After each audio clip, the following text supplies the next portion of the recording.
Asianet ಸುವರ್ಣ ನ್ಯೂಸ್ನ dear doctor ಕಾರ್ಯಕ್ರಮಕ್ಕೆ ಸ್ವಾಗತ. ನಾನು ಅಮೃತಾ ಗೌಡ. ಆರೋಗ್ಯ ಅನ್ನೋದು ಪ್ರತಿಯೊಬ್ಬರಿಗೂ ಕೂಡ ಬಹಳ ಮುಖ್ಯ. ಆದರೆ ಎಲ್ಲರೂ ಒಂದಲ್ಲ ಒಂದು ಆರೋಗ್ಯ ಸಮಸ್ಯೆಗಳಿಂದ ಬಳಲ್ತಾ ಇರ್ತಾರೆ. ಇಂತಹ ಆರೋಗ್ಯ ಸಮಸ್ಯೆಗಳಿಗೆ ನಿಮ್ಮ ಡಿಯರ್ ಡಾಕ್ಟರ್ ಕಾರ್ಯಕ್ರಮದಲ್ಲಿ ಪರಿಹಾರಗಳನ್ನ, ಸಲಹೆಗಳನ್ನ ತಿಳಿಸ್ಕೊಡ್ತಾ ಬಂದಿದ್ದೀವಿ. ಏನು ಪಿಟ್ಯೂಟರಿ ಟ್ಯೂಮರ್, ಏನಿದು ಪಿಟ್ಯೂಟರಿ ಟ್ಯೂಮರ್, ಯಾಕಾಗತ್ತೆ ಈ ಟ್ಯೂಮರ್ ಇದ್ದಾಗ ಯಾವ ರೀತಿಯ ಒಂದಷ್ಟು ತೊಂದರೆಗಳಾಗಬಹುದು, ಸರ್ಜರಿ ಅವಶ್ಯಕತೆ ಯಾವಾಗ ಬರುತ್ತೆ, ಹಾಗೆ ವಿತೌಟ್ ಸರ್ಜರಿ ಮೆಡಿಕೇಶನ್ ನಿಂದ ಪಿಟ್ಯೂಟರಿ ಟ್ಯೂಮರ್ಸ್ ಅನ್ನ ಹೋಗ್ಲಾಡಿಸಬಹುದಾ, ಇದೆಲ್ಲವನ್ನ ತಿಳಿಸ್ಕೊಡೋಕೆ ಇವತ್ತಿನ ಕಾರ್ಯಕ್ರಮದಲ್ಲಿ ನಮ್ಮ ಜೊತೆ ಸಾಕ್ರಾವರ್ಡ್ ಹಾಸ್ಪಿಟಲ್ನ associate consultant neuro surgery doctor Shailesh MP ಅವರಿದ್ದಾರೆ. ಬನ್ನಿ ಅವರನ್ನ ಕಾರ್ಯಕ್ರಮಕ್ಕೆ ಸ್ವಾಗತಿಸಿಕೊಳ್ಳೋಣ. ಡಾಕ್ಟರ್, ಕಾರ್ಯಕ್ರಮಕ್ಕೆ ಸ್ವಾಗತ ತಮಗೆ. ಸೊ ಅಮೃತ ಅವರೇ ನಮಸ್ಕಾರ, ಎಲ್ಲ ವೀಕ್ಷಕರಿಗೂ ಕೂಡ ನನ್ನ ನಮಸ್ಕಾರ. ಸೊ ಇವತ್ತಿನ ದಿನ ನಾವು ಪಿಟ್ಯೂಟರಿ ಟ್ಯೂಮರ್ಗಳ ಬಗ್ಗೆ ಹೆಚ್ಚಾಗಿ ವಿವರವಾಗಿ ಮಾತಾಡೋಣ. ನಮಸ್ಕಾರ. ಓಕೆ ಡಾಕ್ಟರ್, ಮೊದಲನೇದಾಗಿ ಈಗ ನೀವೇ ಹೇಳಿದಾಗೆ ಪಿಟ್ಯೂಟರಿ ಟ್ಯೂಮರ್ಸ್ ಬಗ್ಗೆ ಮಾತಾಡೋಣ ಅಂತ ಹೇಳಿದ್ರಿ. ಸೊ ಫಸ್ಟ್ ಪಿಟ್ಯೂಟರಿ ಟ್ಯೂಮರ್ಸ್ ಅಂತ ತಕ್ಷಣ ಜನರಲ್ ಕಾಡೋ ಪ್ರಶ್ನೆ ಏನಿದು ಪಿಟ್ಯೂಟರಿ ಟ್ಯೂಮರ್ಸ್? ಬ್ರೈನ್ ಟ್ಯೂಮರ್ ಕೇಳಿರ್ತಾರೆ, ಬಟ್ ಪಿಟ್ಯೂಟರಿ ಟ್ಯೂಮರ್ ಅಂದ್ರೆ ಏನು, ಯಾಕಾಗತ್ತೆ ಅಂತ? ಸೊ ಈ ಪಿಟ್ಯೂಟರಿ ಟ್ಯೂಮರ್ ಅನ್ನೋದು ಪಿಟ್ಯೂಟರಿ ಗ್ರಂಥಿಯಿಂದ ಶುರುವಾಗುತ್ತೆ. ಈ ಪಿಟ್ಯೂಟರಿ ಗ್ರಂಥಿ ಎಲ್ಲಿರುತ್ತೆ? ಈ ಮೆದುಳಿನ ತಳಭಾಗ, ಅಂದ್ರೆ ಪಿಟ್ಯೂಟರಿ ಗ್ರಂಥಿ ಕೂಡ ಈ ಬ್ರೈನಿನ ಒಂದು ಭಾಗವೇ. ಈ ತಳಭಾಗದಲ್ಲಿ ಕಣ್ಣಿನ ಹಿಂಬದಿಯಲ್ಲಿ ಹಾಗೂ ಕಿವಿಗಳ ಮಧ್ಯದಲ್ಲಿ ಇರುವಂತಹ ಒಂದು ಸಣ್ಣ ಗ್ರಂಥಿ ಪಿಟ್ಯೂಟರಿ ಟ್ಯೂಮರ್. ಈ ಪಿಟ್ಯೂಟರಿ ಗ್ರಂಥಿಯ ಗಾತ್ರ ಎಷ್ಟಂದ್ರೆ ಒಂದು ಬಟಾಣಿಯ ಗಾತ್ರ ಅಷ್ಟೇ. ಅದನ್ನು ತೂಕ ಹಾಕಿದ್ರೆ 1/2 ಗ್ರಾಮ್ ಅಥವಾ 1 ಗ್ರಾಮ್ಗಿಂತ ಕಡಿಮೆ ಇರುವಂತಹ ಟ್ಯೂಮರ್. ಆದರೆ ಈ ಪಿಟ್ಯೂಟರಿ ಟ್ಯೂಮರ್ಗಳನ್ನ ನಾವು ಇವತ್ತಿನ ದಿನ ಯಾಕೆ ಸೆಪರೇಟ್ ಆಗಿ ಚರ್ಚೆ ಮಾಡ್ತಿದೀವಿ ಅಂದ್ರೆ ಅದರ ಕಾರ್ಯಗಳು ಅಷ್ಟು ಪ್ರಮುಖವಾಗಿವೆ. ಇದನ್ನು ಮಾಸ್ಟರ್ ಗ್ಲ್ಯಾಂಡ್ ಅಂತ ಕೂಡ ಕರಿತೀವಿ. ಈ ದೇಹದಲ್ಲಿ ಹಲವಾರು ರೀತಿಯ ಹಾರ್ಮೋನ್ಸ್ ಪ್ರೊಡಕ್ಷನ್ ನಾವು ಕೇಳಿರ್ತೇವೆ.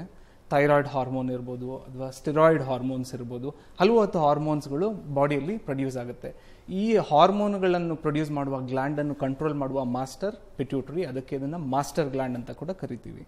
ಸೊ ಈ ಪಿಟ್ಯೂಟರಿ ಗ್ಲ್ಯಾಂಡ್ಗಳಿಂದ ಉದ್ಭವ ಆಗುವ ಹಾರ್ಮೋನ್ಸ್ ಯಾವುವು ಅಂದ್ರೆ ಥೈರಾಯ್ಡ್ ಸ್ಟಿಮ್ಯುಲೇಟಿಂಗ್ ಹಾರ್ಮೋನ್. ಈ ಥೈರಾಯ್ಡ್ ಗ್ರಂಥಿಯಿಂದ ಥೈರಾಯ್ಡ್ ಹಾರ್ಮೋನ್ ನ ಪ್ರೊಡಕ್ಷನ್ ಮಾಡಲಿಕ್ಕೆ ಉತ್ತೇಜಿಸುವಂತಹ ಒಂದು ಹಾರ್ಮೋನ್.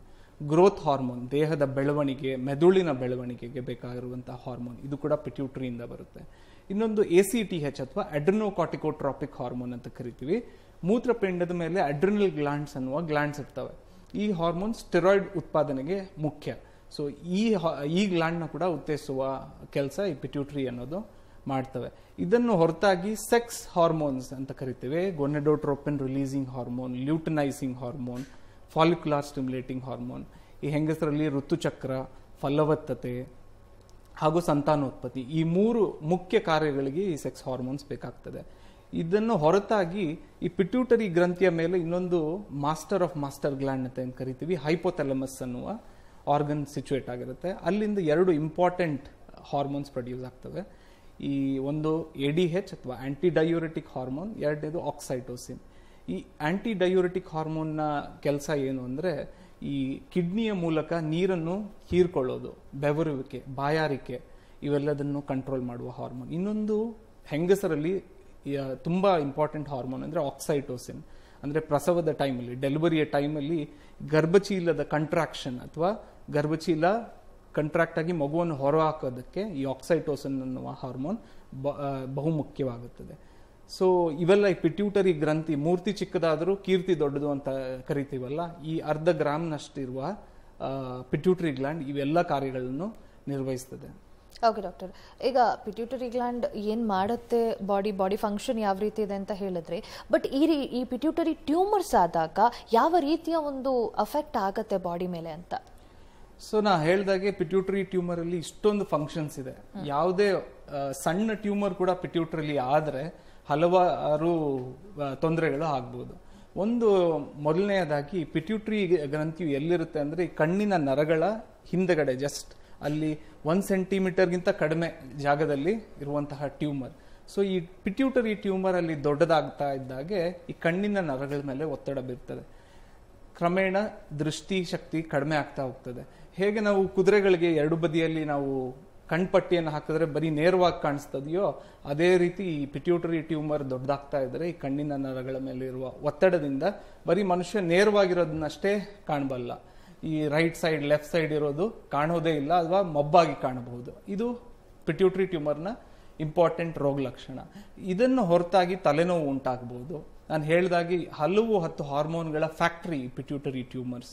ಸೊ ಈ ಪಿಟ್ಯೂಟರಿ ಟ್ಯೂಮರ್ ಬಂದೊಡನೆ ಈ ಹಾರ್ಮೋನ್ಗಳ ಇಂಬ್ಯಾಲೆನ್ಸ್, ಅಸಮತೋಲನ ಅಂತ ಕರಿತೀವಿ, ಮಾನಸಿಕ ಅಸಮತೋಲನ, ಇವೆಲ್ಲ ಈ ಪಿಟ್ಯೂಟರಿ ಟ್ಯೂಮರ್ನ ರೋಗ ಲಕ್ಷಣಗಳು. ಇದನ್ನು ಹೊರತಾಗಿ ನಾನು ಹೇಳಿದಾಗೆ 5 ಹಾರ್ಮೋನುಗಳು ಹೆಚ್ಚಾದರೆ 10 ಬಗೆಯ ರೋಗ ಲಕ್ಷಣಗಳು ಉಂಟಾಗಬಹುದು. ಒಂದೇನೆಂದ್ರೆ ಪ್ರೊಲ್ಯಾಕ್ಟಿನ್ ಅನ್ನುವ ಹಾರ್ಮೋನ್ ಹೆಚ್ಚಾದರೆ ಗಂಡಸರಲ್ಲಿ ಈ ಸ್ತನಗಳು ದೊಡ್ಡದಾಗೋದು, ಹೆಂಗಸರಲ್ಲಿ ಪ್ರೆಗ್ನೆನ್ಸಿ ಅಲ್ಲದೆ ಟೈಮಲ್ಲಿ ಕೂಡ ಹಾಲು ಅಥವಾ ಹಾಲಿನಂತಹ ದ್ರವ ಪ್ರೊಡ್ಯೂಸ್ ಆಗೋದು, ಬಂಜೆತನ, ಇವೆಲ್ಲ ಈ ಪ್ರೊಲ್ಯಾಕ್ಟಿನೋಮನ ಲಕ್ಷಣಗಳು. ಈ ಹಾರ್ಮೋನ್ ಪ್ರೊಡ್ಯೂಸಿಂಗ್ ಟ್ಯೂಮರ್ಸ್ ಅಲ್ಲಿ ಈ ಪ್ರೊಲ್ಯಾಕ್ಟಿನೋಮಾ ತುಂಬಾ ಕಾಮನ್. ಇದನ್ನು ಹೊರತಾಗಿ ನಾ ಹೇಳಿದಾಗೆ ಕಾರ್ಟಿಸೋಲ್ ಅಥವಾ ಸ್ಟಿರಾಯ್ಡ್ ದೇಹದಲ್ಲಿ ಹೆಚ್ಚಾದರೆ, ಇದು ಏಕೆ ಹೆಚ್ಚಾಗುತ್ತೆ ಅಂದ್ರೆ ಕುಶಿಂಗ್ ಸಿಂಡ್ರೋಮ್ ಅಂತ ಕರಿತೀವಿ. ಅಡ್ರಿನೋಕಾರ್ಟಿಕೋಟ್ರಾಪಿಕ್ ಹಾರ್ಮೋನ್, ಈ ಪಿಟ್ಯೂಟರಿ ಗ್ಲ್ಯಾಂಡ್ ಪ್ರೊಡ್ಯೂಸ್ ಆಗುವ ಹಾರ್ಮೋನ್ ಹೆಚ್ಚು ಸ್ಟಿಮ್ಯುಲೇಟ್ ಮಾಡಿದರೆ ಸ್ಟಿರಾಯ್ಡ್ ಉತ್ಪಾದನೆ ಜಾಸ್ತಿ ಆಗುತ್ತೆ. ಇದರಿಂದ ಕುಶಿಂಗ್ ಸಿಂಡ್ರೋಮ್ ಆಗುತ್ತೆ, ದೇಹದ ಬೊಜ್ಜುತನ ಹೆಚ್ಚಾಗುತ್ತೆ, ಮುಖ ದುಂಡಾಕಾರವಾಗಿ ಅಂದರೆ ಪೂರ್ಣ ಚಂದ್ರನ ಹಾಗೆ ಊದ್ಕೊಳ್ತದೆ, ಈ ಕತ್ತಿನ ಹಿಂಭಾಗ ಹೆಚ್ಚಾಗಿ ಬೊಜ್ಜುತನ ಉಂಟಾಗುತ್ತದೆ, ಈ ಸ್ಕಿನ್ನಿನ ಚರ್ಮದ ದಪ್ಪತೆ ಕಡಿಮೆ ಆಗುತ್ತೆ, ನೀಲಿ ಗೆರೆಗಳು ಅಥವಾ ಪರ್ಪಲ್ ಸ್ಟ್ರೈ ಅಂತ ಕರಿತೀವಿ, ಈ ಕುಶಿಂಗ್ ಸಿಂಡ್ರೋಮ್ನ ಲಕ್ಷಣಗಳು. ಇದನ್ನು ಹೊರತಾಗಿ ಈ ಗ್ರೋತ್ ಹಾರ್ಮೋನ್ನ ಹೆಚ್ಚಳವಾದರೆ ಆಕ್ರೋಮೆಗಲಿ ಅನ್ನುವ ಕಂಡೀಷನ್ ಉಂಟಾಗ್ತದೆ. ಇದು 15-16 ಅದಕ್ಕಿಂತ ಹರೆಯದ ವಯಸ್ಸಿನಿಂದ ಕೆಳಗಡೆ ಆದರೆ ಜೈಜಾಂಟಿಸಮ್ ಅಥವಾ ದೈತ್ಯಾಕಾರದ ಮನುಷ್ಯನಾಗಿ ಡೆವಲಪ್ ಆಗ್ತಾನೆ, ಯಾಕಂದ್ರೆ ಗ್ರೋತ್ ಹಾರ್ಮೋನ್ ಹೆಚ್ಚಾಗ್ತದೆ. ಈ ಆಕ್ರೋಮೆಗಲಿಯಲ್ಲಿ ಡಯಾಬಿಟೀಸ್, ಕಾರ್ಡಿಯಾಕ್ ತೊಂದರೆಗಳು, ಹೈಪರ್ ಟೆನ್ಷನ್, ಮೂಗು ದಪ್ಪ ಆಗೋದು, ಕೈ ಬೆರಳುಗಳು ದಪ್ಪ ಆಗೋದು, ಈ ಥರ 10 ತೊಂದರೆಗಳು ಈ ಆಕ್ರೋಮೆಗಲಿಯಿಂದ ಉಂಟಾಗ್ತದೆ. ಸೊ ಇವೆಲ್ಲ ಈ ಪಿಟ್ಯೂಟರಿ ಟ್ಯೂಮರ್ನ ರೋಗ ಲಕ್ಷಣಗಳು. ಓಕೆ ಡಾಕ್ಟರ್, ಈಗ ತುಂಬಾ ಜನಕ್ಕೆ ಪಿಟ್ಯೂಟರಿ ಟ್ಯೂಮರ್ ಇದೆ ಅಂತ ಗೊತ್ತಾಗೋದು ಹೇಗೆ? ಕೆಲವು ಸಿಂಪ್ಟಮ್ಸ್ ಗೊತ್ತಾಗಬಹುದು, ಬಟ್ ಕೆಲವು ಗೊತ್ತಾಗಲ್ಲ. ಆ ರೀತಿ ಒಬ್ಬ ಕಾಮನ್ ಪರ್ಸನ್ ಅವೇರ್ ಆಗಿರಬೇಕು ಈ ಸಿಂಪ್ಟಮ್ಸ್ಗೆ ಅಂತಂದ್ರೆ ಯಾವ್ದು? ಸೊ ನಾನು ಹೇಳಿದಾಗೆ 10 ಸಿಂಪ್ಟಮ್ಸ್ ಇದಾವೆ ಪಿಟ್ಯೂಟರಿ ಟ್ಯೂಮರ್ಸ್ ನಲ್ಲಿ. ಒಂದು, ಕಣ್ಣಿನ ದೃಷ್ಟಿ ಕ್ಷೀಣವಾಗುವುದು, ಕಡಿಮೆ ಆಗೋದು. ಸಮಟೈಮ್ಸ್ ನಮ್ಮ ಹತ್ರ ಬರುವ ಪೇಷಂಟ್ಸ್ ಅಲ್ಲಿ ಒಂದ್ ಬದಿಯ ಕಣ್ಣು ವರ್ಕ್ ಆಗೋದೇ ಸ್ಟಾಪ್ ಮಾಡಿರ್ತದೆ, ಆದ್ರೆ ಅವ್ರಿಗೆ ಗೊತ್ತೇ ಆಗೋದಿಲ್ಲ. ಈ ಡ್ರೈವಿಂಗ್ ಟೈಮಲ್ಲಿ ಸಣ್ಣ ಸಣ್ಣ ಆಕ್ಸಿಡೆಂಟ್ಸ್ ಆಗೋದು, ಅಥವಾ ಈ ಡೋರ್ ಮುಖಾಂತರ ನಡೆಯುವಾಗ ಭುಜ ಹೋಗಿ ಡೋರ್ನ ಬಾಗಿಲಿಗೆ ಹೊಡ್ಕೊಳೋದು, ಈ ಥರದ್ದೆಲ್ಲ ಸಣ್ಣ ಸಣ್ಣ ಸಿಂಪ್ಟಮ್ಸ್ ದೃಷ್ಟಿ ಶಕ್ತಿ ಕಡಿಮೆ ಅದರಲ್ಲಿ ಆಗುತ್ತೆ. ನಾನು ಹೇಳಿದಾಗೆ ಹಾರ್ಮೋನ್ ಸಿಂಪ್ಟಮ್ಸ್ ಹೆಚ್ಚಾಗಿ ಬೊಜ್ಜುತನ, ಬಂಜೆತನ, ಹಾಗೂ ಫಲವತ್ತತೆ ಕಡಿಮೆ ಇರುವುದು, ಮಕ್ಕಳಾಗದೇ ಇರುವುದು, ಇಂತಹ ಕಂಡೀಷನ್ಸ್ ಇರುವಾಗ ಈ ಪಿಟ್ಯೂಟರಿ ಟ್ಯೂಮರ್ ಇರಬಹುದು. ಎಂಡೋಕ್ರಿನಾಲಜಿಸ್ಟ್ ನ ಕನ್ಸಲ್ಟ್ ಮಾಡಿ ಅಥವಾ ನ್ಯೂರೋಸರ್ಜನ್ ನ ಕನ್ಸಲ್ಟ್ ಮಾಡಿ ಈ ಪಿಟ್ಯೂಟರಿ ಟ್ಯೂಮರ್ನ ರೂಲ್ ಔಟ್ ಮಾಡೋದು ಉತ್ತಮ. ಇಲ್ಲ ಅಂದ್ರೆ ಯಾವುದೇ ರೀತಿಯ ನೀವು ಟ್ರೀಟ್ಮೆಂಟ್ಸ್ ಪಡೆದರೂ ಕೂಡ ಅದು ಅದರ ಫಲಿತಾಂಶ ಬರದೇ ಇರಬಹುದು. ಸೊ ಈ ಪಿಟ್ಯೂಟರಿ ಟ್ಯೂಮರ್ ಹೀಗೆ ಕೆಲಸ ಮಾಡ್ತದೆ. ಅದು ಇಂಪಾರ್ಟೆಂಟ್ ಗ್ಲ್ಯಾಂಡ್. ನಮಗೆ ಎಷ್ಟೊಂದು ಜನಕ್ಕೆ ಪಿಟ್ಯೂಟರಿ ಟ್ಯೂಮರ್ ಎಲ್ಲಿದೆ ಅಂತ ಕೂಡ ಗೊತ್ತಿಲ್ಲ. ಸೊ ಇವತ್ತಿನ ದಿನ ಇಂಪಾರ್ಟೆಂಟ್ ಆಗಿ ನಾವು ಪಿಟ್ಯೂಟರಿ ಟ್ಯೂಮರ್ಸ್ ಬಗ್ಗೆ ಮಾತಾಡ್ತಾ ಇದ್ದೀವಿ. So it's gonna be very useful. Okay doctor, ಈಗ ಈ ರೀತಿ ಸಿಂಪ್ಟಮ್ಸ್ ಇದೆ, ಡಾಕ್ಟರ್ನ ಅಪ್ರೋಚ್ ಮಾಡ್ತಾರೆ ಅಂತಂದಾಗ ಡಯಾಗ್ನೋಸ್ ಯಾವ ರೀತಿ ಮಾಡ್ತೀರಾ? ಏನೆಲ್ಲ ಪ್ರೋಸೆಸ್ ಇರತ್ತೆ? ಸೊ ಈ ಪಿಟ್ಯೂಟರಿ ಗ್ರಂಥಿ ಇದೆ ಅನ್ನೋದು ಸಿಂಪ್ಟಮ್ಸ್ ಮುಖಾಂತರ ಅಥವಾ ಕ್ಲಿನಿಕಲ್ ಎಕ್ಸಾಮಿನೇಷನ್ ಮುಖಾಂತರ ಗೊತ್ತಾದ್ರೆ, ಸೊ ನಾವು 3 ವಿಧದ ಟೆಸ್ಟ್ಗಳನ್ನು ಮಾಡ್ತೀವಿ. ಒಂದು CT ಅಥವಾ MRI, ಇದನ್ನು ಇಮೇಜಿಂಗ್ ಪರೀಕ್ಷೆ ಅಂತ ಕರಿತೇವೆ. ಸೊ ಈ CT ಸ್ಕ್ಯಾನ್ ಮೂಲಕ ಪಿಟ್ಯೂಟರಿ ಗ್ಲ್ಯಾಂಡ್ ಇದೆಯಾ ಇಲ್ವಾ, ಎಷ್ಟು ಸೈಜ್ ಇದೆ, ಇದರ ಬಗ್ಗೆ ಎಲ್ಲ ಮಾಹಿತಿ CT ಸ್ಕ್ಯಾನ್ ನೀಡ್ತದೆ. ಇದನ್ನು ಹೊರತಾಗಿ ನೆಕ್ಸ್ಟ್ ಲೆವೆಲ್ ಟೆಸ್ಟ್ ಅಂದ್ರೆ MRI ಸ್ಕ್ಯಾನಿಂಗ್. MRI ಮೂಲಕ ಈ ಅಧಿಕ ವಿವರ ಸಿಗುತ್ತೆ ಈ ಗ್ಲ್ಯಾಂಡ್ನ ಬಗ್ಗೆ, ಎಷ್ಟು ಅಳತೆ ಇದೆ, ಎಲ್ಲಿ ಹೋಗ್ತಿದೆ, ರಕ್ತ ನಾಳಗಳ ಜೊತೆ ಹೊಂದ್ಕೊಂಡಿದೆಯಾ, ಈ ಕಣ್ಣಿನ ನರದ ಮೇಲೆ ಒತ್ತಡ ಆಗ್ತಿದೆಯಾ, ಮೆದುಳಿನ ಮೇಲೆ ಎಷ್ಟು ಪ್ರೆಷರ್ ಇದೆ, ಇವೆಲ್ಲದರ ವಿವರ ಈ MRI ಮೂಲಕ ನಮಗೆ ಸಿಗುತ್ತದೆ. ಹಾಗೂ ಸರ್ಜರಿಗೆ ಪ್ಲಾನಿಂಗ್ಗೆ MRI ಅತ್ಯವಶ್ಯಕ. ಇದನ್ನು ಹೊರತಾಗಿ ಹಾರ್ಮೋನ್ಗಳ ಕಂಪ್ಲೀಟ್ ಪ್ರೊಫೈಲಿಂಗ್, ಎಲ್ಲ ಹಾರ್ಮೋನ್ ನಾನು ಹೇಳಿದಂತ ಎಲ್ಲ ಹಾರ್ಮೋನ್ಗಳ ರಕ್ತ ಪರೀಕ್ಷೆ ಆಗಬೇಕು. ಹಾಗೂ ಕಣ್ಣಿನ ಪರೀಕ್ಷೆ ಕೂಡ ಆಗ್ತದೆ. ಈ ಫೀಲ್ಡ್ ಆಫ್ ವಿಷನ್ ಟೆಸ್ಟ್ ಅಂತ ಕರಿತೀವಿ, ಪೆರಿಮೆಟ್ರಿ ಟೆಸ್ಟ್ ಅಂತ ಕರಿತೀವಿ, ಇದನ್ನು ಕೂಡ ಮಾಡಬೇಕಾಗ್ತದೆ. ಆಫ್ಥಾಲ್ಮೋಸ್ಕೋಪಿ ಅಂದ್ರೆ ಕಣ್ಣಿನ ಮೂಲಕ ಕಣ್ಣಿನ ನರ ಯಾವುದೇ ರೀತಿಯಲ್ಲಿ ಊದ್ಕೊಂಡಿದೆಯಾ, ಹೇಗಿದೆ ಇದನ್ನು ಕೂಡ ಈ ಕಣ್ಣಿನ ಪರೀಕ್ಷೆ ಮೂಲಕ ನಾವು ತಿಳ್ಕೊಳ್ಬಹುದು. ಈ 3 ಟೆಸ್ಟ್ ಮಾಡಿದ್ರೆ ಪಿಟ್ಯೂಟರಿ ಟ್ಯೂಮರ್ ಇರೋದು ಕನ್ಫರ್ಮ್ ಆಗ್ತದೆ. ಸೊ ಅದಕ್ಕೆ ಚಿಕಿತ್ಸಾ ವಿಧಾನಗಳು ಯಾವುದು ಅನ್ನೋದನ್ನು ಕೂಡ ನಾವು ಇವತ್ತು ಚರ್ಚೆ ಮಾಡೋಣ. ಓಕೆ ಡಾಕ್ಟರ್, ಅದೇ ಟ್ರೀಟ್ಮೆಂಟ್ ಆಪ್ಷನ್ಸ್ ಏನೇನಿರುತ್ತೆ, ಲೈಕ್ ಈಗ ಬಿಫೋರ್ ಸರ್ಜರಿ ಅವಶ್ಯಕತೆ ಇರುತ್ತಾ, ಸರ್ಜರಿ ಅವಶ್ಯಕತೆ ಇದ್ರೆ ಯಾವಾಗ ಇನಿಷಿಯಲ್ ಆಗಿ ಯಾವ ರೀತಿ ಟ್ರೀಟ್ ಮಾಡ್ತೀರಾ? ಸೊ ಈ ಪಿಟ್ಯೂಟರಿ ಟ್ಯೂಮರ್ಗಳಲ್ಲಿ ನಾವು ಕ್ಲಾಸಿಫಿಕೇಶನ್ ಮಾಡ್ಬೋದು. ಒಂದು ಕ್ಯಾನ್ಸರಸ್ ಟ್ಯೂಮರ್ ಅಥವಾ ನಾನ್ ಕ್ಯಾನ್ಸರಸ್ ಟ್ಯೂಮರ್ ಅಥವಾ ಬಿನೈನ್ ಟ್ಯೂಮರ್, ಮತ್ತಿನ್ನೊಂದು ಕ್ಯಾನ್ಸರಸ್ ಟ್ಯೂಮರ್. ಪಿಟ್ಯೂಟರಿ ಟ್ಯೂಮರ್ಗಳು 99% ನಾನ್ ಕ್ಯಾನ್ಸರಸ್ ಟ್ಯೂಮರ್ಸ್ ಅಥವಾ ಒಳ್ಳೆಯ ಟ್ಯೂಮರ್ಸ್, ಬಿನೈನ್ ಟ್ಯೂಮರ್ಸ್ ಆಗಿರುತ್ತದೆ. ಹಾಗೂ ಪಿಟ್ಯೂಟರಿ ಟ್ಯೂಮರ್ಸ್ ಅಲ್ಲಿ ನಾನು ಹೇಳಿದಾಗೆ ಹಾರ್ಮೋನ್ಸ್ ಪ್ರೊಡ್ಯೂಸಿಂಗ್ ಟ್ಯೂಮರ್ಸ್ ಅಥವಾ ಫಂಕ್ಷನಿಂಗ್ ಟ್ಯೂಮರ್ಸ್ ಅಂತ ಕರಿತೀವಿ. ಹಾರ್ಮೋನ್ ಪ್ರೊಡ್ಯೂಸ್ ಮಾಡದೇ ಇರೋ ಟ್ಯೂಮರ್ಸ್ ನಾನ್ ಫಂಕ್ಷನಿಂಗ್ ಅಂತೀವಿ. ಸೊ ಈ 2 ಬಿನೈನ್ ಅಥವಾ ಮ್ಯಾಲಿಗ್ನೆಂಟ್, ಫಂಕ್ಷನಿಂಗ್ ಅಥವಾ ನಾನ್ ಫಂಕ್ಷನಿಂಗ್, ಇದರ ಆಧಾರದ ಮೇಲೆ ನಾವು ಚಿಕಿತ್ಸಾ ವಿಧಾನವನ್ನು ಡಿಸೈಡ್ ಮಾಡ್ತೀವಿ. ಈ ಬಿನೈನ್ ಟ್ಯೂಮರ್ಸ್ ಚಿಕ್ಕದಾಗಿದ್ರೆ, 1 ಸೆಂಟಿಮೀಟರ್ಗಿಂತ ಚಿಕ್ಕದಾಗಿದ್ರೆ ಅದನ್ನು ಅಬ್ಸರ್ವ್ ಮಾಡಬಹುದು, ಅಥವಾ ಹಾರ್ಮೋನ್ ಪ್ರೊಡ್ಯೂಸ್ ಮಾಡ್ತಿದ್ರೆ ಆ ಹಾರ್ಮೋನ್ಗಳ ಲೆವೆಲ್ಸ್ನ ಕುಗ್ಗಿಸೋದಕ್ಕೆ ಔಷಧಿ ಕೊಡಬಹುದು. 1 ಸೆಂಟಿಮೀಟರ್ಗಿಂತ ದೊಡ್ಡದಿದ್ರೆ ಅದನ್ನು ಮ್ಯಾಕ್ರೋ ಅಡಿನೋಮಾ ಅಂತ ಕರಿತೀವಿ. ಈ 1 ಸೆಂಟಿಮೀಟರ್ಗಿಂತ ದೊಡ್ಡದಿದ್ರೆ ಕಣ್ಣಿನ ನರದ ಮೇಲೆ ಹೋಗಿ ಒತ್ತಡ ಹಾಕುತ್ತೆ, ದೃಷ್ಟಿಶಕ್ತಿ ಕಡಿಮೆ ಆಗುತ್ತೆ. ಇಂತಹ ಟ್ಯೂಮರ್ಸ್ ಗಳಿಗೆ ನಾವು ಸರ್ಜರಿ ಮೂಲಕ ಇದನ್ನ ತೆಗಿಬೇಕಾಗುತ್ತೆ. ಓಕೆ ಡಾಕ್ಟರ್, ಸರ್ಜರಿ ಬಗ್ಗೆ ಹೇಳೋಕ್ಕಿಂತ ಮುಂಚೆ ಒಬ್ಬ ಕಾಲರ್ ಇದ್ದಾರೆ, ಮಾತಾಡ್ಸೋಣ. ವೀರೇಂದ್ರ ಅಂತ ಪಾವಗಡದಿಂದ. ನಮಸ್ತೆ ವೀರೇಂದ್ರ ಅವರೇ. ಡಾಕ್ಟರ್ ಇದ್ದಾರೆ, ಮಾತಾಡಿ ತಮ್ಮ ಸಮಸ್ಯೆ ಬಗ್ಗೆ. ವೀರೇಂದ್ರ ಅವರೇ ನಮಸ್ತೆ, ಹೇಳಿ. ನಮಸ್ತೆ ಸರ್. ಹೇಳಿ. ಬೋನ್ ಕ್ಯಾನ್ಸರ್ ಆಗಿದೆ ಸರ್ ನನ್ನ ಮಗಳಿಗೆ. ಏನಾಗಿದೆ? Bone cancer sir. Bone cancer. So bone ಕ್ಯಾನ್ಸರ್ಗೆ ನೀವು ಆನ್ಕೋ ಸರ್ಜರಿ ಅಥವಾ ಆನ್ಕಾಲಜಿಸ್ಟ್ ಹತ್ರ ಕನ್ಸಲ್ಟೇಷನ್ ತಗೊಳ್ಬೇಕಾಗ್ತದೆ. ಇವತ್ತಿನ ಇದು ಚರ್ಚೆ ಬಂದು ಪಿಟ್ಯೂಟರಿ ಟ್ಯೂಮರ್ಸ್ ಬಗ್ಗೆ. ಓಕೆ ವೀರೇಂದ್ರ ಅವರೇ, ಧನ್ಯವಾದ ಕರೆ ಮಾಡಿದ್ದಕ್ಕೆ. ಇನ್ನಷ್ಟು ಮಾಹಿತಿಯನ್ನು ಈ ಬಗ್ಗೆ ಪಿಟ್ಯೂಟರಿ ಟ್ಯೂಮರ್ ಬಗ್ಗೆ ತಿಳಿಸ್ಕೊಡ್ತಾ ಹೋಗ್ತೀವಿ. ಆದರೆ ಅದಕ್ಕೂ ಮುಂಚೆ ಡೇ ಡಾಕ್ಟರ್ ಕಾರ್ಯಕ್ರಮದಲ್ಲಿ ಒಂದು ಪುಟ್ಟ ವಿರಾಮ.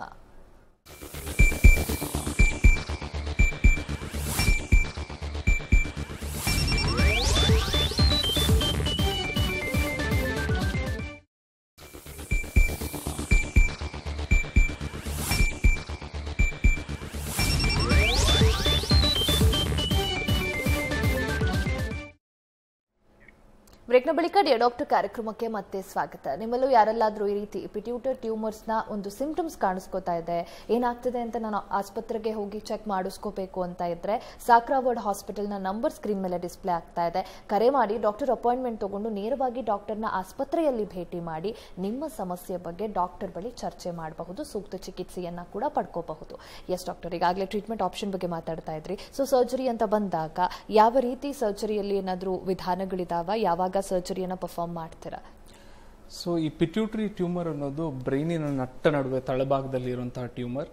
ಅಲ್ಲಿಗೆ ರೀಚ್ ಆಗೋದೇ ಒಂದು ದೊಡ್ಡ ಹರಸಾಹಸ ಅಂತ ಹೇಳ್ಬೋದು. ಹಿಂದಿನ ಕಾಲದಲ್ಲಿ ಈ ಪಿಟ್ಯೂಟರಿ ಟ್ಯೂಮರ್ಸ್ನ ಆಪರೇಟ್ ಮಾಡುವ ವಿಧಾನವೇ ಇರಲಿಲ್ಲ. ನಂತರ ಓಪನ್ ಸರ್ಜರಿ ಬಂತು, ಮೈಕ್ರೋಸ್ಕೋಪ್ನ ಬಳಕೆ ಬಂತು. ಇಂದಿನ ದಿನ ದುರ್ಬೀನ್ ಅಂದ್ರೆ ಎಂಡೋಸ್ಕೋಪ್ನ ಮೂಲಕ, ಮೂಗಿನ ಮೂಲಕ, ದೇಹದ ಯಾವುದೇ ಭಾಗದಲ್ಲಿ ಯಾವುದೇ ಒಂದು ಸ್ಕಾರ್ ಇರೋಲ್ಲ ಅಥವಾ ಓಪನಿಂಗ್ ಇರೋಲ್ಲ, ಮೂಗಿನ ಮುಖಾಂತರ ಹೋಗಿ ದುರ್ಬೀನ್ ಅನ್ನು ಬಳಕೆ ಮಾಡಿ ಈ ಟ್ಯೂಮರ್ಸ್ನ ತೆಗಿತೇವೆ. ಇದರಲ್ಲಿ ಹಲವತ್ತು ಅಡಿಷನ್ಸ್ ಆಗಿದ್ದಾವೆ ಹಾಗೂ ಅಡ್ವಾನ್ಸ್ಮೆಂಟ್ಸ್ ಆಗಿದ್ದಾವೆ. ಒಂದು GPS ನ ಬಳಕೆ ಹೇಗೆ ನಾವು ಮಾಡ್ತೀವಿ ರಾಜಾಜಿನಗರದಿಂದ ಮಲ್ಲೇಶ್ವರಂಗೆ ಹೋಗೋಕ್ಕೆ, ಅದೇ ರೀತಿಯಲ್ಲಿ ಮೂಗಿನ ಮೂಲಕ ಪಿಟ್ಯೂಟರಿ ಟ್ಯೂಮರ್ನ ತಲುಪೋದಕ್ಕೆ ಕೂಡ ನ್ಯಾವಿಗೇಷನ್ ಸಿಸ್ಟಮ್ಸ್ ಅಥವಾ ನ್ಯೂರೋ ನ್ಯಾವಿಗೇಷನ್ ಸಿಸ್ಟಮ್ ಅಂತ ಕರಿತೀವಿ, ಇದರ ಬಳಕೆ ಆಗ್ತಿದೆ. ಇದರಿಂದ ಸುರಕ್ಷತೆ ಹಾಗೂ ನಿಖರತೆ ಅಂದರೆ ಸೇಫ್ಟಿ ಆ್ಯಂಡ್ ಪ್ರಿಸಿಷನ್ ಎರಡೂ ಎನ್ಹಾನ್ಸ್ ಆಗ್ತದೆ. ಮೈಕ್ರೋ ಡಾಪ್ಲರ್ಸ್ನ ಬಳಕೆ ಮಾಡ್ತೀವಿ. ಈ ಪಿಟ್ಯೂಟರಿ ಗ್ಲ್ಯಾಂಡ್ಗಳ ಎರಡು ಬದಿಯಲ್ಲಿ ಇಂಟರ್ನಲ್ ಕ್ಯಾರೋಟಿಡ್ ಆರ್ಟರಿ ಅಂದರೆ ಬ್ರೈನ್ಗೆ ಸಪ್ಲೈ ಮಾಡುವ ಇಂಪಾರ್ಟೆಂಟ್ ರಕ್ತನಾಳಗಳು ಇವು. ಇದನ್ನು ಸುರಕ್ಷತೆಯಿಂದ ಕಾಪಾಡಲು ಈ ಮೈಕ್ರೋ ಡಾಪ್ಲರ್ಸ್ನ ಬಳಕೆ ಮಾಡ್ತೀವಿ. ಈ ಟ್ಯೂಮರ್ಸ್ನ ತೆಗೆಯಲು ಅಲ್ಟ್ರಾಸೋನಿಕ್ ಎನರ್ಜಿಯನ್ನು ಕೂಡ ಉಪಯೋಗಿಸಿ ಟ್ಯೂಮರ್ಗಳನ್ನು ತೆಗಿತೇವೆ. ಇದೇ ರೀತಿ ಇನ್ನೂ ವೈದ್ಯಕೀಯ ಹಾಗೂ ಶಸ್ತ್ರಚಿಕಿತ್ಸೆಯ ವಿಧಾನಗಳು ಹೆಚ್ಚುತ್ತಿದ್ದಂತೆ ಈ ಸೇಫ್ಟಿ, ಈ ಪಿಟ್ಯೂಟರಿ ಟ್ಯೂಮರ್ಗಳನ್ನ ಮುಂದೇನಾಗ್ತದೆ ಅನ್ನೋದು ನಾವು ಸರ್ಜನ್ಸ್ ಆಗಿ ಕಾಯ್ತಾ ಇದ್ದೇವೆ. ಓಕೆ ಡಾಕ್ಟರ್, ಈಗ ಸರ್ಜರಿ ಆಗತ್ತೆ, ಡಾಕ್ಟರ್ ಹೇಳೋದು ರೆಗ್ಯುಲರ್ ಚೆಕಪ್ ಎಲ್ಲ ಮಾಡಿಸ್ತಿರ್ತಾರೆ, ಬಟ್ ರೆಕರೆನ್ಸ್ ಆಗತ್ತೆ ಟ್ಯೂಮರ್, ಆ ರೀತಿ ಪಾಸಿಬಿಲಿಟೀಸ್ ಇದೆಯಾ? ಇದ್ರೆ ಎಷ್ಟಿದೆ? ಆ್ಯಂಡ್ ಆಫ್ಟರ್ ದಟ್ ರೆಕರೆನ್ಸ್ ಆದರೆ ಮತ್ತೆ ಟ್ರೀಟ್ಮೆಂಟ್ ಏನಿರಬಹುದು ಅವ್ರಿಗೆ? ಸೊ ನಾವು ಫಸ್ಟ್ ಟೈಮ್ ಈ ಪಿಟ್ಯೂಟರಿ ಟ್ಯೂಮರ್ಗಳನ್ನ ಡಯಾಗ್ನೋಸ್ ಮಾಡಿದಾಗ MRI ಮೂಲಕ ತುಂಬ ದೊಡ್ಡದಾಗಿರುವಂತಹ ಟ್ಯೂಮರ್ಸ್ ಆ ಕಡೆ ಈ ಕಡೆ ಮೆದುಳಿಗೆ ಅಂಟ್ಕೊಂಡಿರೋದು, ಈ ಕಣ್ಣಿನ ನರಕ್ಕೆ ಅಂಟ್ಕೊಂಡಿರೋದು, ರಕ್ತನಾಳಗಳಿಗೆ ಹೊಂದ್ಕೊಂಡಿರೋದು ಅಥವಾ ಸುತ್ತುವರೆದಿರೋದು, ಇಂಥ ಟ್ಯೂಮರ್ಸ್ನು ಸಂಪೂರ್ಣವಾಗಿ ತೆಗೆಯೋದು ಕಷ್ಟ. ಇಂತಹ ಟ್ಯೂಮರ್ಸ್ ಮರುಕಳಿಸುವ ಸಾಧ್ಯತೆ ಇದೆ. ಇದನ್ನು ಹೊರತಾಗಿ ಈ ಪಿಟ್ಯೂಟರಿ ಟ್ಯೂಮರ್ನ ತೆಗೆದ ನಂತರ ಬಯಾಪ್ಸಿ ಮಾಡ್ತೇವೆ. ಇನ್ವೇಸಿವ್ ಪಿಟ್ಯೂಟರಿ ಎಡಿನೋಮಾ ಅಂತ ಕರಿತೀವಿ. ಆಗ ಇನ್ನೊಂದು ತುಂಬಾ ರೇರ್ ಬಟ್ ಆಗ್ತದೆ, ಪಿಟ್ಯೂಟರಿ ಕಾರ್ಸಿನೋಮಾ ಅಂತ ಕರಿತೀವಿ. ಇವು ಅಪಾಯಕಾರಿ ಟ್ಯೂಮರ್ಸ್, ಮತ್ತೆ ಮರುಕಳಿಸುವ ಸಾಧ್ಯತೆ ಇರ್ತದೆ. ಹಾಗೂ ಕೆಲವು ಪಿಟ್ಯೂಟರಿ ಟ್ಯೂಮರ್ಸ್ಗಳು ಸಣ್ಣ ವಯಸ್ಸಲ್ಲೇ ಆಗ್ತದೆ. ಕೆಲವು ಸಿಂಡ್ರೋಮ್ಗಳ ಜೊತೆ ಹೊಂದಾಣಿಕೆ ಇರ್ತದೆ. ಯಾವುದು ಇವು ಅಂದರೆ Carney complex, McCune Albright syndrome, multiple endocrine neoplasia, ಇಂತಹ ಟ್ಯೂಮರ್ಗಳು ಮರುಕಳಿಸಲು ಸಾಧ್ಯವಿದೆ. ಇಂತಹ ಟ್ಯೂಮರ್ಸ್ಗಳಿಗೆ ನಾವು ವಿಕಿರಣ ಅಥವಾ ಗಾಮಾ ನೈಫ್, ಸೈಬರ್ ನೈಫ್ನ ಮೂಲಕ ನಾವು ಟ್ರೀಟ್ಮೆಂಟ್ ಕೊಡ್ಬೋದು ಅಥವಾ ರೀಸರ್ಜರಿ ಮಾಡಿ ಮತ್ತೆ ಟ್ಯೂಮರ್ ತೆಗಿಬೇಕಾಗ್ತದೆ. ಓಕೆ ಡಾಕ್ಟರ್, ಈ ಬಗ್ಗೆ ಮತ್ತಷ್ಟು ಮಾತಾಡೋಣ. ಮತ್ತೊಂದು ಬ್ರೇಕ್ ತಗೊಂಡ್ಬರೋಣ. ಡಿಯರ್ ಡಾಕ್ಟರ್ ಕಾರ್ಯಕ್ರಮ ಮುಂದುವರಿಯುತ್ತೆ ಮತ್ತೊಂದು ಪುಟ್ಟ ವಿರಾಮದ ಬಳಿಕ.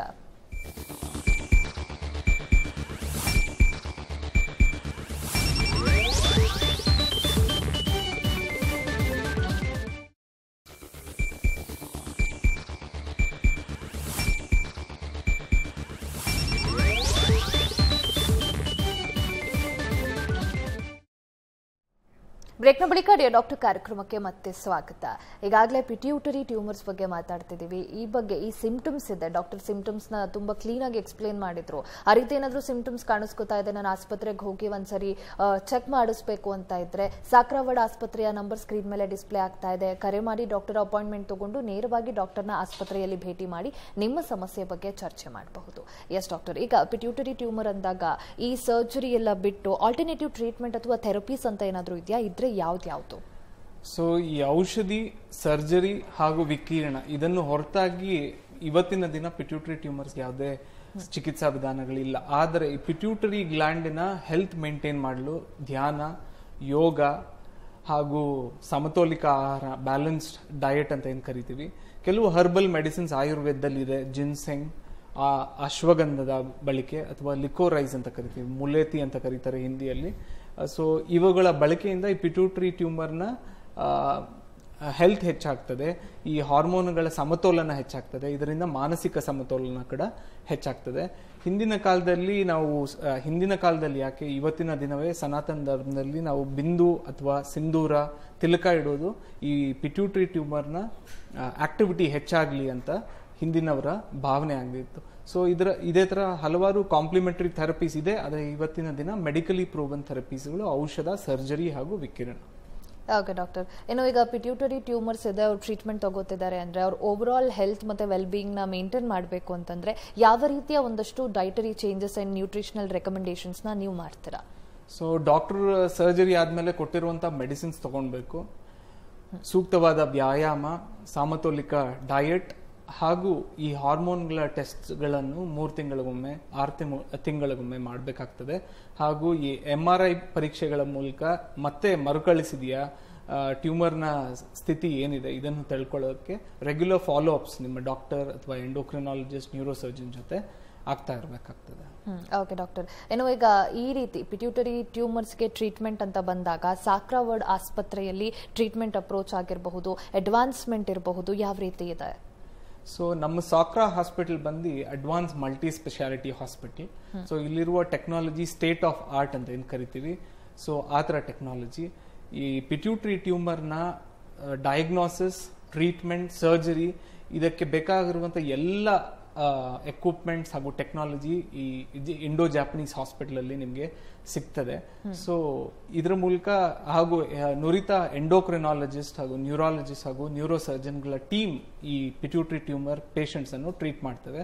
ಇದರಿಂದ ಹೈ ಸಕ್ಸಸ್ ರೇಟ್ಸ್ ಕೂಡ ನಮ್ಮ ಸಾಕ್ರಾ ವರ್ಲ್ಡ್ ಹಾಸ್ಪಿಟಲ್ ಅಲ್ಲಿ ನಾವು ಕಂಡಿದ್ದೇವೆ. So any time Sakra hospital is open for patients with pituitary tumours.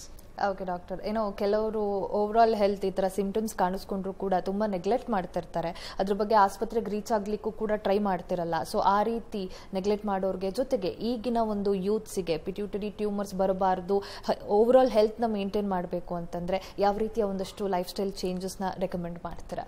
So ನಾವು ಯೂತ್ಸ್ ಅಂತ ಹೇಳಿದ್ರೆ ಹೆಂಗಸರಲ್ಲಿ ಚಕ್ರಗಳ ಬದಲಾವಣೆ it is a very important marker. ಇದೇನಾದರೂ ಇದ್ದರೆ ಈ ಪಿಟ್ಯೂಟರಿ ಟ್ಯೂಮರ್ಗಳು ನಿಮ್ಮಲ್ಲಿ ಇರಬಹುದು. ಗಂಡಸರಲ್ಲಿ ಇದು ನಿಶಕ್ತಿ, ದೌರ್ಬಲ್ಯತೆ ಹಾಗೂ ವೀರ್ಯದ ಪ್ರೊಡಕ್ಷನ್ ಕಡಿಮೆ ಆದಲ್ಲಿ ಈ ಪಿಟ್ಯೂಟರಿ ಟ್ಯೂಮರ್ಗಳ ಲಕ್ಷಣ ಇರ್ಬೋದು. ಈ ಥರ ಲೈಂಗಿಕ ಸಮಸ್ಯೆಗಳು ಇದ್ದರೂ ಕೂಡ ಈ ಪಿಟ್ಯೂಟರಿ ಟ್ಯೂಮರ್ ಇರಬಹುದು. ಹಾಗೂ ಈ ಸಣ್ಣ ವಯಸ್ಸರು ಪ್ರೌಢಾವಸ್ಥೆ ಅಂದರೆ ಪ್ಯೂಬರ್ಟಲ್ ಡಿಲೇ ಅಂತ ಏನು ಕರಿತೀವಿ, ಪ್ಯೂಬರ್ಟಿ ಎಂಟರ್ ಆಗೋದು, ಡಿಲೇ ಆಗೋದು, ಇಂತಹ ಸಣ್ಣ ಸಣ್ಣ ರೋಗ ಲಕ್ಷಣಗಳಿದ್ದರೆ ಪಿಟ್ಯೂಟರಿ ಟ್ಯೂಮರ್ ಸ್ಕ್ರೀನಿಂಗ್ ಅತ್ಯವಶ್ಯಕ. ಓಕೆ ಡಾಕ್ಟರ್, ಏನೋ ಈ ಪಿಟ್ಯೂಟರಿ ಟ್ಯೂಮರ್ಸ್ ಇದ್ದಾಗ ಕಾಗ್ನಿಟಿವ್ ಫಂಕ್ಷನ್ ಮತ್ತೆ ಮೆಂಟಲ್ ಹೆಲ್ತ್ ಮೇಲೂ ಕೂಡ ಪರಿಣಾಮ ಬೀರತ್ತಾ ಅಂತ, ಎಷ್ಟರ ಮಟ್ಟಿಗೆ ಬೀರತ್ತೆ ಅದು? ಸೊ ಈ ಹ್ಯೂಮನ್ ಬೀಯಿಂಗ್ಸ್ ಅಂತ ಏನು ಕರಿತೀವಿ, ಮನುಷ್ಯ, he is made up of chemicals, water, proteins etcetera. ಇದನ್ನೆಲ್ಲ ಕಂಟ್ರೋಲ್ ಮಾಡಲು ಈ ಹಾರ್ಮೋನ್ಸ್ಗಳ ಪ್ರೊಡಕ್ಷನ್ ನಮ್ಮ ದೇಹದಲ್ಲಿ ಆಗ್ತದೆ. ಈ ಮಾಸ್ಟರ್ ಗ್ಲ್ಯಾಂಡ್ ಪಿಟ್ಯೂಟರಿ ಅಸಮತೋಲನದಿಂದ ಹೆಚ್ಚಾಗಿ ಹಾರ್ಮೋನ್ಸ್ ಇಂಬ್ಯಾಲೆನ್ಸ್ ಆಗ್ಬೋದು.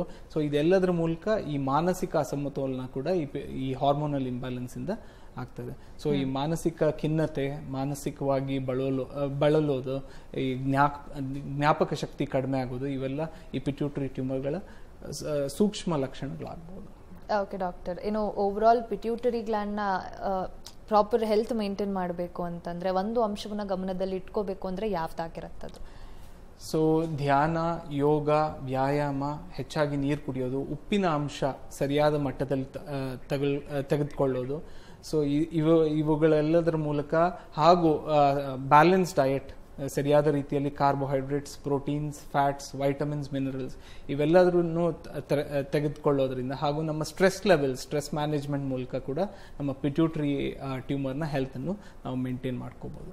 ಓಕೆ ಡಾಕ್ಟರ್, ಸಾಕಷ್ಟು ಮಾಹಿತಿಯನ್ನ ತಿಳಿಸ್ಕೊಟ್ರಿ. ಪಿಟ್ಯೂಟರಿ ಟ್ಯೂಮರ್ ಬಗ್ಗೆ ಸಾಕಷ್ಟು ಮಾಹಿತಿನೇ ಇರಲಿಲ್ಲ ತುಂಬಾ ಜನಕ್ಕೆ. ವೀಕ್ಷಕರು ಇವತ್ತು ಈ ಕಾರ್ಯಕ್ರಮ ನೋಡಿ ಪಿಟ್ಯೂಟರಿ ಟ್ಯೂಮರ್ ಅಂದ್ರೆ ಏನು, ಅದರ ಒಂದು ಕೆಲಸ ಎಷ್ಟು ಮಹತ್ವವಾಗಿದೆ ಅನ್ನೋದನ್ನ ತಿಳಿಸ್ಕೊಟ್ರಿ. Thank you so much for joining us today. So Sakra World ಹಾಸ್ಪಿಟಲ್ನ ವತಿಯಿಂದ ಹಾಗೂ Suvarna News, Asianet Suvarna News ಅವರಿಗೂ ಕೂಡ ನನ್ನ ಧನ್ಯವಾದಗಳು. Thank you doctor. ನೋಡಿದ್ರಲ್ಲ ವೀಕ್ಷಕರೇ, ಪಿಟ್ಯೂಟರಿ ಟ್ಯೂಮರ್ ಅಂದರೆ ಸಾಕಷ್ಟು ಜನಕ್ಕೆ ಗೊತ್ತೇ ಇರಲಿಲ್ಲ. ಆದರೆ ಅದರ ಒಂದು ಫಂಕ್ಷನ್ ಮಹತ್ವ ಎಷ್ಟಿದೆ, ಜೊತೆಗೆ ಪಿಟ್ಯೂಟರಿ ಟ್ಯೂಮರ್ ಆದರೆ ಟ್ರೀಟ್ಮೆಂಟ್ ಏನು, ಸರ್ಜರಿ ಆಪ್ಷನ್ಸ್ ಏನು, ಎಲ್ಲವನ್ನ ಇವತ್ತಿನ ಕಾರ್ಯಕ್ರಮದಲ್ಲಿ ಡಾಕ್ಟರ್ ತಿಳಿಸ್ಕೊಟ್ಟಿದ್ದಾರೆ. ಸೊ ನಿಮ್ಮಲ್ಲೂ ಈ ಸಿಂಪ್ಟಮ್ಸ್ ಕಾಣಿಸ್ಕೊತಾ ಇದೆ ಅಥವಾ ಪಿಟ್ಯೂಟರಿ ಟ್ಯೂಮರ್ ಇದ್ದು ರೆಕರೆನ್ಸ್ ಆಗಿದೆ, ಟ್ರೀಟ್ಮೆಂಟ್ ತಗೋಬೇಕು, ನಾನು ಸರಿಯಾದ ಆಸ್ಪತ್ರೆಯನ್ನು ಚೂಸ್ ಮಾಡಬೇಕು ಅಂದರೆ ಸಾಕ್ರಾ ವರ್ಲ್ಡ್ ಆಸ್ಪತ್ರೆಯ ನಂಬರ್ ಸ್ಕ್ರೀನ್ ಮೇಲೆ ಡಿಸ್ಪ್ಲೇ ಆಗ್ತಾ ಇದೆ. ಕರೆ ಮಾಡಿ ಡಾಕ್ಟರ್ ಅಪಾಯಿಂಟ್ಮೆಂಟ್ ತಗೊಂಡು ನೇರವಾಗಿ ಆಸ್ಪತ್ರೆಯಲ್ಲಿ ಡಾಕ್ಟರ್ನ ಭೇಟಿ ಮಾಡಿ ನಿಮ್ಮ ಸಮಸ್ಯೆಗೆ ಪರಿಹಾರವನ್ನು ಕಂಡುಕೋಬಹುದು, ಸೂಕ್ತ ಚಿಕಿತ್ಸೆಯನ್ನ ಕೂಡ ಪಡ್ಕೋಬಹುದು. ಇದಾಗಿತ್ತು ಇವತ್ತಿನ ಡಿಯರ್ ಡಾಕ್ಟರ್ ಕಾರ್ಯಕ್ರಮ. ನೇರ, ದಿಟ್ಟ, ನಿರಂತರ ಸುದ್ದಿಗಾಗಿ ನೋಡ್ತಾ ಇರಿ ಏಷ್ಯಾನೆಟ್ ಸುವರ್ಣ ನ್ಯೂಸ್.